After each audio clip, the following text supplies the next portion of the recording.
Good afternoon, Your Majesties. Happy Wednesday. I decided to put on a hat because my hair is not cooperating with me. Um, so I have another scary story for you guys. This one is called Madman Stan. So, sorry, I thought I had something on my face. Anywho, okay.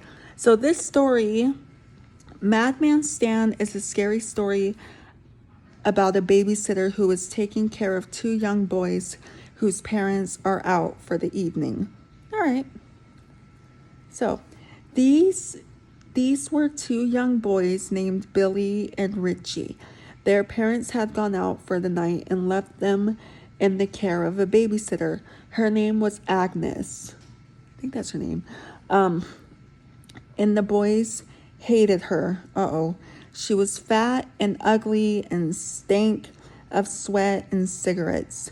Her butt was so big that her pink sweatpants looked like they might burst at any moment. Oh my gosh! Time for bed, Agnes announced as soon as their parents left. But our parents allow us to stay up until 11, Billy protested.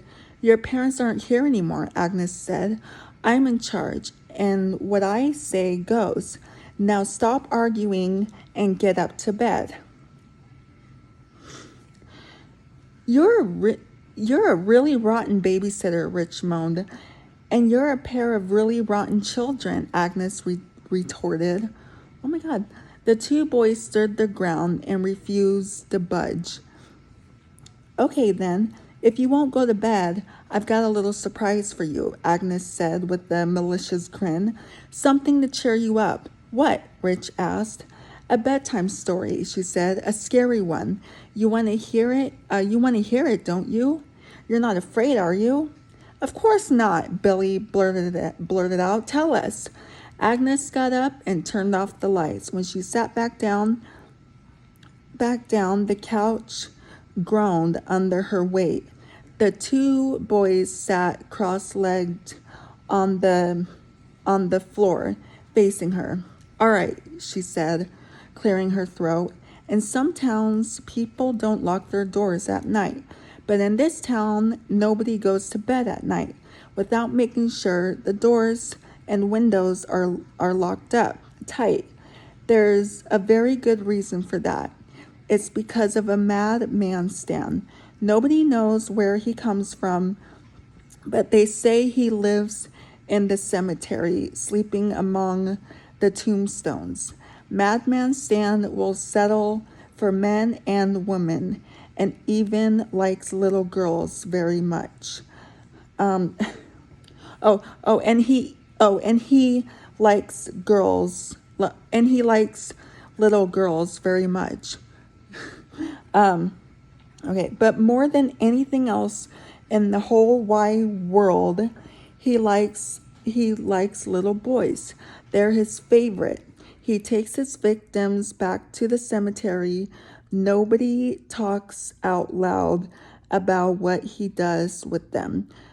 But I'm sure you can imagine they're never seen again. People who live near the graveyard say they hear screams at night, horrible screams. Plenty of people have seen him late at night, going from house to house, checking every window and trying every door, looking for one that isn't locked. And when he finds one, in he goes. That's why everyone locks their doors up tight.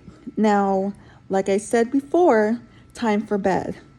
That's all? Rich asked. That's not a story. You're right, it's not a story, said Agnes. It's a warning.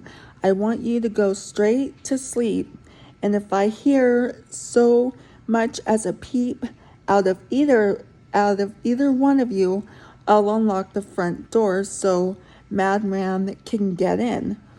I just drooled. That's horrible, though. Okay. 10 minutes later, the two boys were lying in bed, wide awake and staring at the ceiling. The room was in complete darkness. It wasn't true, was it? Rich asked. Of course not, Billy replied. She was just trying to scare us. All of a sudden, the bedroom door flew open. The boys almost jumped out of their skin. Agnes was standing there in the doorway. What did I tell you about talking? She shouted. Just for that, I'm going to unlock the front door. She slammed the bedroom door shut, leaving the boys in darkness again. They lay in bed shivering and clutching their pillows. They listened to her heavy footsteps walk back down the stairs. They listened to their heavy footsteps walking back down the stairs. It's all your fault, Billy whispered. He said, it's all your fault. It's all your fault, Billy whispered. Why did you have to go and open your big mouth? I'm sorry, his little brother replied. Now she's gone and unlocked the door, Billy whispered. You said you didn't believe in Madman, hissed Rich. I don't. Then what are you scared of? I'm not. Shut up before she comes back. The boys lay there in silence, staring at the ceiling. They tried to fall asleep, but they couldn't relax. Not with the front door open. All they could think of was Madman coming to get them and dragging them off to the graveyard, where he would do unspeakable things to them. Jesus. Okay. Billy got out of bed. His heart was beating fast. He eased open the bedroom door and peered through the crack. The coast was clear. What are you doing? Rich asked. I'm going to lock the front door, Billy replied. He slipped out into the hallway and crawled down the stairs as quietly as possible. When he got to the bottom, he tiptoed around the corner and checked the front door. It was locked. Agnes had been lying. She didn't unlock the front door after all. Billy got down on all fours and crawled down the hallway. When he came to the living room, he peered around the edge of the doorway. The television was off. Agnes was lying on the couch. He could see her butt, the big mound pink where the big mound pink lay where there like a the big pink mound the big mound of pink lay there like a beached whale. Okay. He inched forward until he could see her face. Her eyes were shut and her mouth was hanging open. She didn't make a sound. She wasn't moving at all. He couldn't tell if she was asleep or dead. Hours later, the boys were awakened by the sound of banging on their bedroom door. All of a sudden, the door burst open and they let out a terrified scream. Their father was standing in the doorway. He flipped on the light switch. It's okay, he shouted. They're here. It's okay. It's okay, he shouted. They're here.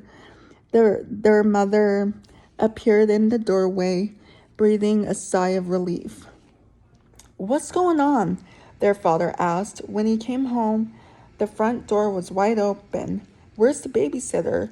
There's no sign of Agnes anywhere. What happened? Where did she go? Maybe Madman got her, Rich whimpered. Billy looked up at his parents and nodded his head. Yeah, sure, he said as a malicious smile spread across his face. Madman must have got her. Oh my God. Wow, yeah. You know, when you're mean or abusive to someone, especially little kids, you're gonna get some kind of karma, you know, like and it's not always terrible karma, like nothing serious, life threatening, but you will get some kind of karma if you're mean to someone. But anywho, what would you guys do in this situation? If I would probably call the police on the babysitter for scaring me like that, or I would just tell her she was being mean to me. But anywho, yeah, let me know what you guys would do if you were in their situation. So anywho, I love you guys so much. If you're new here, hi, I'm Princess Peyton. Hit the red button to become your majesty and hit the bell notification so you're notified every time I upload a video. And I'm so happy to be back, and I love you guys so much. You guys are the best human beings ever made, and you're the king of my heart, and the song lyrics of Taylor Swift. And I will see you guys in tomorrow's video. Okay, love you. Bye. Mwah.